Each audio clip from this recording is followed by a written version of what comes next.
Everyone wants to live a good life, but what does that actually mean? Ask 10 people and you'll get 10 answers. Happiness, wealth, success, freedom?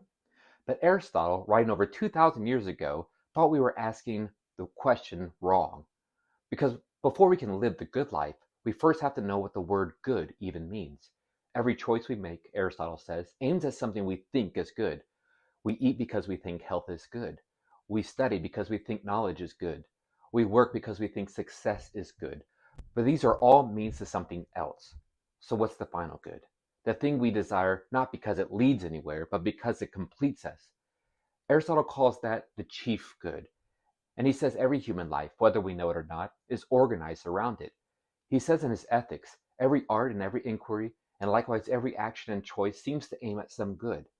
So what is that ultimate good? What is the goal we're all chasing, even when we disagree on what it looks like? Aristotle's answer is one of the most famous in history: eudaimonia, flourishing. Not just happiness, but the fulfillment of our nature, the deepest sense that life is being well lived. To understand what it means to live well, Aristotle does something simple, yet profound. He asks, what is a human being for? Everything he says has a function. A knife cuts, a flute produces music, an eye sees. So what is the function of a human being? It can't just be living. Plants live. It can't just be feeling. Animals feel. Our distinct function, Aristotle says, is reason. The ability to think, deliberate, and act according to principle. So if the good of a flute is to make music well, the good of a human is to live rationally well, to act according to reason with excellence, and that excellence is what Aristotle calls virtue. He says in his Ethics, the good for man is the activity of the soul in accordance with virtue.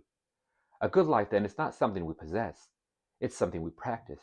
Aristotle doesn't think virtue is about memorizing moral rules. It's about training our desires until they naturally align with what reason shows us is right. He says there are two kinds of virtue: intellectual virtues like wisdom and understanding, which come from teaching, and moral virtues like courage and justice and temperance, which come from habituation. He writes, we become just by doing just acts, temperate by doing temperate acts, brave by doing brave acts. You can't think your way into virtue any more than you can think your way into fitness. You have to live it, repeatedly, consistently, until it becomes part of who you are. That's what Aristotle means when he says that virtue is a habit of choice. It's what happens when doing the right thing feels like doing the natural thing. In other words, virtue isn't about being perfect. It's about training yourself to want what is worth wanting. So how do we know what virtue looks like in real life? Aristotle gives us one of the most practical ideas in all of ethics, the doctrine of the mean. Virtue, virtue, he says, lies between two vices, one of excess and one of deficiency. Courage lies between recklessness and cowardice, generosity between wastefulness and greed, truthfulness between boastfulness and self-deprecation.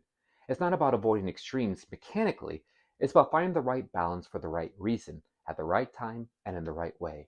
He writes, virtue, then, is the mean between two vices, one of excess and one of deficiency. Think of anger. Too much of it, and you're destructive. Too little, and you let injustice spread. The virtuous person knows when and how to express it well. Not perfectly, but wisely. Virtue is moral precision, the fine-tuning of the soul.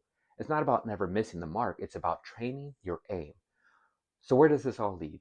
To happiness, yes, but not the kind that comes and goes with circumstances. Aristotle says that real happiness is not a feeling, but an activity of the soul in accordance with virtue.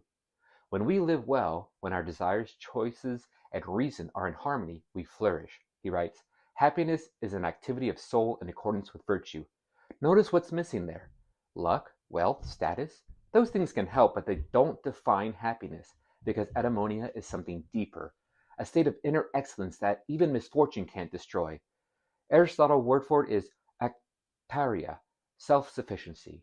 The good life is one that remains whole even when the world isn't. For Aristotle, ethics isn't about rules, it's about formation. It's the art of shaping a soul until it resonates with reason, a kind of craftsmanship of the self. And like any craft, it takes time, attention, and practice, but the reward is the highest one imaginable, a life that not only feels good, but is good, because it fulfills the deepest potential of being human. We may say the good life is the harmony of reason and desire in the pursuit of virtue. So, what is the good life? It's not a destination. It's not pleasure or wealth or fame.